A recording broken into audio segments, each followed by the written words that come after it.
बिस्मिल्लाहिर्रहमानिर्रहीम। लाखों करोड़ों दुरूदो सलाम मोहम्मद मुस्तफ़ा सल्लल्लाहु अलैहि वसल्लम और आले मोहम्मद पर। मैं हूं उमर दराज गोंदल। जनरल बाजवा को गए हुए चंद घंटे ही हुए अभी, और उसके बाद नून लीग ने उनके तमाम किए गए काम जो उनको खुश करने के लिए किए गए थे उनको रिवर्स करना शुरू कर दिया। पहली बात। दूसरी बात, पाकिस्तान तहरीके इंसाफ की जानिब से जनरल बाजवा को लेके बाकायदा उनका नाम ECL में डालने का मुतालबा कर दिया गया है। यह क्यों किया गया और उनसे कुछ सवालात पूछे गए हैं, और फिर असद उमर साहब ने रात को कुछ बातें की हैं शो में बैठ के, उसके मुतालिक भी बात करेंगे।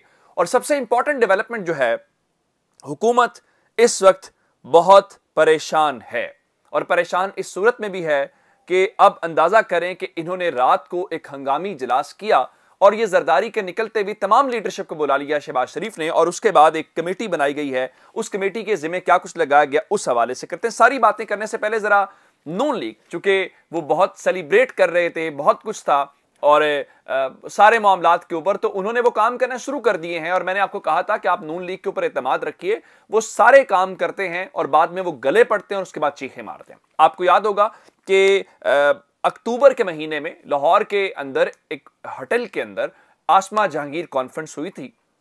आसमा जहांगीर कॉन्फ्रेंस के अंदर कुछ नारे लगे थे। नारे लगने के मौके के ऊपर आजम नजीर तारड़ जो उस वक्त वजीर कानून थे, वो स्टेज के ऊपर बैठे हुए थे, और स्टेज पे बैठने के बाद हुआ यह कि मंजूर पश्तीन जो तकरीर कर रहे थे उनके खिलाफ तो मुकदमा दर्ज हो गया, और आजम नजीर तारड़ बतौर वफाकी वजीर कानून मौजूद थे, तो उन्होंने अपने ओहदे से इस्तीफा दे दिया। लिखा उन्होंने इस्तीफे में यही कि जनाब मेरी जाती वजूहात हैं। लेकिन बाद में मालूम यह हुआ कि बुनियादी तौर पर इस्टेब्लिशमेंट ने गुस्से का इजहार किया, और खासकर जनरल बाजवा बहुत गुस्से में थे, और उनका गुस्सा ठंडा करने के लिए उनका जी आप इस्तीफा लिख के दें। इस्तीफा हो गया। इस्तीफे 24 अक्टूबर को यह इस्तीफा हुआ। आज यानी तारीख जो है वो 30 नवंबर है, और 1 महीना 6 दिन पहले। और उसके बाद हुआ क्या, शहबाज शरीफ ने इस्तीफा अपने टेबल के ऊपर रख लिया और अयाज सादिक को दे दिया इजाफी चार्ज वजारत कानून का। जनरल बाजवा कल 29 नवंबर को रिटायर हुए। अभी वो घर भी नहीं पहुंचे थे कि 29 नवंबर को अचानक से क्या होता है कि नून लीग अपने वफ्द की सूरत में, यानी जिसमें इसाक डार मौजूद होते हैं, जिसमें मरियम औरंगजेब साहिबा मौजूद होती हैं, अयाज सादिक खुद मौजूद होते हैं, मलिक अहमद खान मौजूद होते हैं, ख्वाजा साद रफीक हैं, ये सारे लोग वहां पे जाते हैं और उनसे ये कहते हैं कि हमें शहबाज शरीफ साहब ने भेजा है, और शहबाज शरीफ का फैसला ये है कि उन्होंने आपका इस्तीफा नामंजूर या मुस्तरद कर दिया है, और हिदायत आपको दी हैं कि आप फौरी तौर पर काम शुरू कर दें। और यह बुनियादी तौर पर नून लीग ने किसी और को पैगाम दिया कि आपके कहने के ऊपर हमने इस्तीफा तो ले लिया, लेकिन जरूरी नहीं आपके कहने के ऊपर हम इस्तीफा कबूल भी करें। तो खबर यह है कि आज इस हवाले से आजम नजीर तारड़ साहब अपना ऑफिस ज्वाइन कर लेंगे, या अब तक शायद वो कर भी चुके हों। तो अब सवाल ये पैदा होता है, अली वजीर को भी फिर रिहा कर दो, उस बेचारे को आपने क्यों इतने अरसे से पाबंदे सलासिल किया हुआ है। फिर सवाल ये पैदा होता है कि मंजूर पश्तीन के बारे में आपने मुकदमा क्यों दर्ज किया हुआ है, उसका नाम भी हटा दो। और कल तक तो गुस्सा था, इसका मतलब यह है कि जनरल बाजवा हूं तो गुस्सा होगा, और जनरल बाजवा नहीं होंगे तो गुस्सा नहीं होगा, और आजम नजीर तारड़ अपने ऑफिस के अंदर मौजूद होंगे। बहुत अच्छी बात है। उसकी वजह यह है कि वो सिलेक्टिव गुस्सा भी आता है ना। देखिए, कुछ ऐसी बात अगर शहबाज गिल के मुंह से निकल गई, नहीं निकलनी चाहिए थी, तो वो गिरफ्त में आ गए। आजम नजीर तारड़ बच गए, लेकिन आजम सवाती गिरफ्त में आ गए। आजम नजीर तारड़ जो है वो बच गए।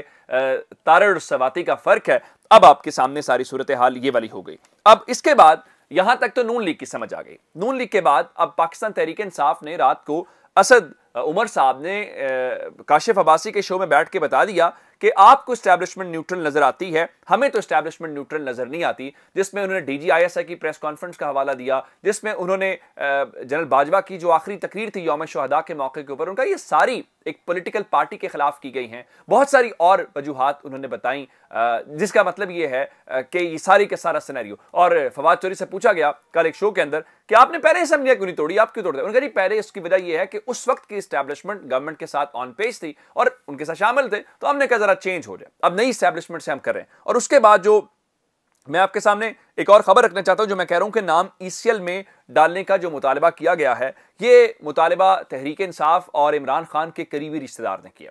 हसन न्याजी का नाम आपने सुन रखा है, जो उनके वकला के नुमाइंदे भी हैं, और इमरान खान के भांजे भी हैं, उन्होंने रात को ये वाज़े तौर पे किया कि we want Bajwa and his family assets to be made public. वो कहते हैं कि जनरल बाजवा और उनके जो फैमिली के असासे हैं उनको पब्लिक किया जाए, यानी अवाम के सामने रखा जाए। We want to know what properties he has outside Pakistan. उनकी पाकिस्तान से बाहर क्या प्रॉपर्टीज हैं, इसका हिसाब लेना जरूरी है। He leaves behind a lot of baggage for general Asim to clean. और उन्होंने बहुत कुछ ऐसा छोड़ा है जो जनरल आसिम को सफाया करना पड़ेगा। Hopefully it will be clean, ये साफ कर दिया जाएगा।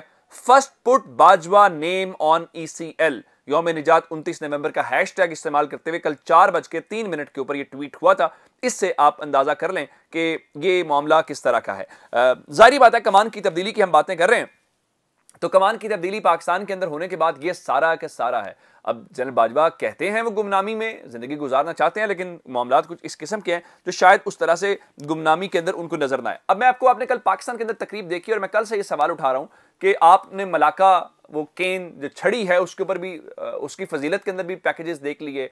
आपने देखा कि टीवी के ऊपर लाइव नशर किया गया, हालांकि एयरफोर्स नेवी को ये सहूलत हासिल नहीं है। अब मैं आपको एक वीडियो दिखाना चाहता हूं। हमें अंदाजा होना चाहिए कि इंडिया हमसे कितना बड़ा मुल्क है, उसका असर और सुख दुनिया में बढ़ रहा है। वहां पे स्पोर्ट्स का हाल देख लीजिए। 600 अरब डॉलर के करीब उनके फॉरेन रिजर्व्स हैं जो हमारे अगले 100 साल में भी होते नजर नहीं आ रहे। आपने कल पाकिस्तान के अंदर चेंज ऑफ कमांड देखी, जरा इंडिया की एक तकरीब का भी अहवाल देख लीजिए, आपको अंदाजा हो जाएगा। ये उनका चीफ है बिपिन रावत और जनरल नरवाने।